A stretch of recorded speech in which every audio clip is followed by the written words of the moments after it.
11 DIY home decorating tips. Decorating like a designer doesn't have to be hard. There are many tips and tricks you can follow to help you transform your home. We've consulted several designers who shared their simple home decor ideas to breathe new life into your space. In this article, we'll provide home decorating tips to freshen up the rooms in your home without breaking your budget. Set the tone at the front door. If you want your house to make a great first impression, paint the front door a fun, glossy hue. Red is a lucky color in many cultures, says Laura Allen Brett, a New Jersey-based stager. A red door meant welcome to weary travelers in early America, and on churches it represents a safe haven. Two other hues gaining favor are orange and yellow, according to San Francisco-based stager Christopher Brining. Both colors are associated with joy and warmth. One thing that should go is an outdated screen door. Get rid of it or replace it with a storm door with full-length glass that you can switch out for a screened panel. Paint walls in light and neutral colors. Painting a room a different color can create a dramatic change in your space. Stick to colors like beige or gray, especially on the first floor, where flow is important. You want to minimize jarring transitions, says Brining. Neutral walls give you the greatest decorating flexibility, allowing you to easily switch up your accessories. And if you have two small rooms next to each other, painting them the same neutral color helps them feel larger. Look at a paint strip and move up or down a shade or two for a subtle variation from room to room, suggests Alan Brett. Changing paint colors is an inexpensive way to update a room. Match your new color to the surrounding decor so you don't feel compelled to purchase new accessories, or consider painting an accent wall to create some contrast. Make sure your sofa talks to your chairs. Your living space is often where people congregate, drawing family and friends together. To create a warm and welcoming environment, consider arranging your furniture in a way that invites connection. A conversation area that has a U-shape, with a sofa and two chairs facing each other at each end of the coffee table, or an H-shape with a sofa directly across from two chairs and a coffee table in the middle is ideal, says Michelle Lynn, a Dallas-based stager. One common mistake to avoid is pushing all the furniture against the walls. People do that because they think it will make their room look bigger, but in reality, floating the furniture away from the walls makes the room feel larger. Let the sun shine.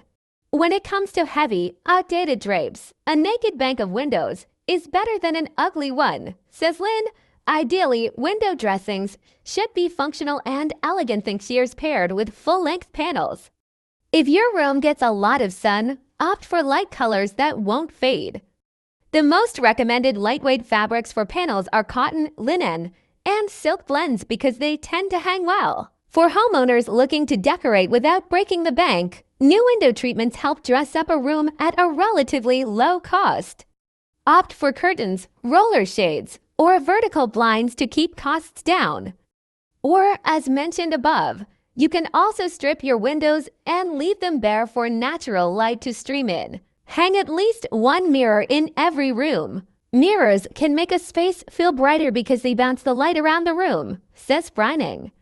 But placing one in the wrong spot can be almost as bad as not having one at all. Put mirrors on walls perpendicular to windows, not directly across from them. Hanging a mirror directly opposite a window can actually bounce the light right back at the window. In the video below, this old house general contractor Tom Silva shares tips and techniques for safely hanging a heavy mirror. Skill artwork to your wall. There are few things more ridiculous looking than hanging dinky little art to high on the wall, says Brining. The middle of a picture should hang at eye level. If one person is short and the other tall, average their heights. Take scale into account. For a large wall, go big with one oversized piece or group smaller pieces gallery style. For the latter, don't space the pictures too far apart. 2 to 4 inches between items usually looks best. Layer your lighting. Lighting plays an important part in our homes, setting the tone and ambience. Every room should have 3 kinds of lighting. Accent lighting is more decorative and is used to highlight certain home features, such as artwork. Ambient. This lighting provides overall illumination and often comes from ceiling fixtures. Task. Task lighting is often found over a kitchen island or a reading nook.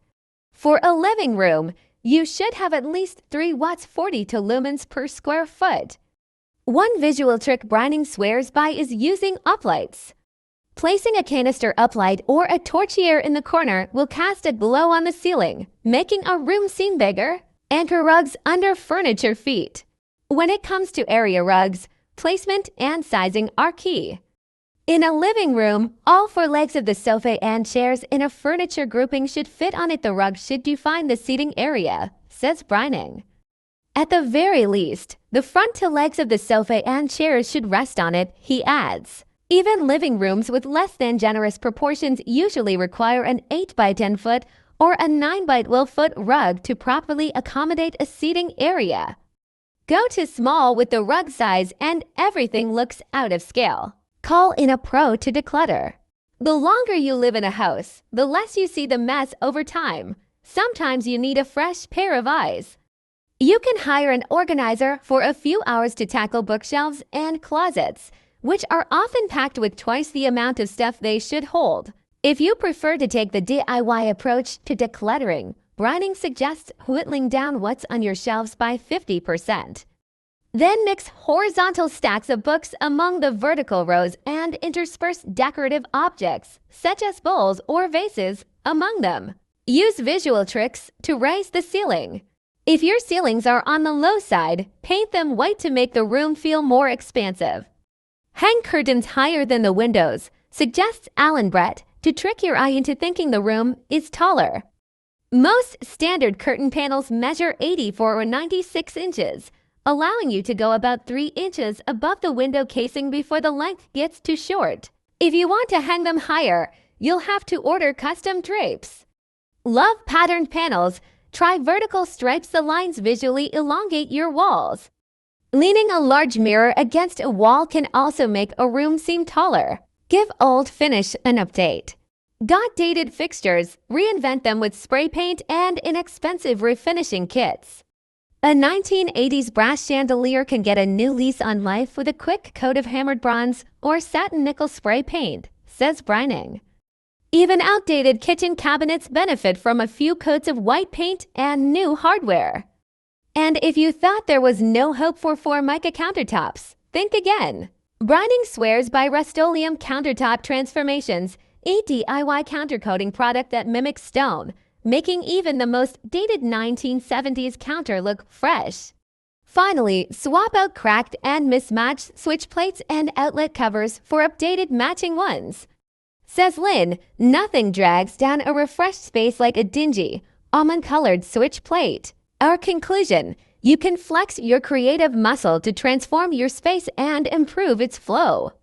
Use a punchy color to brighten your front door, let in the sun by hanging sheer curtains on a window, and create a welcoming living space with a U or H-shaped seating area.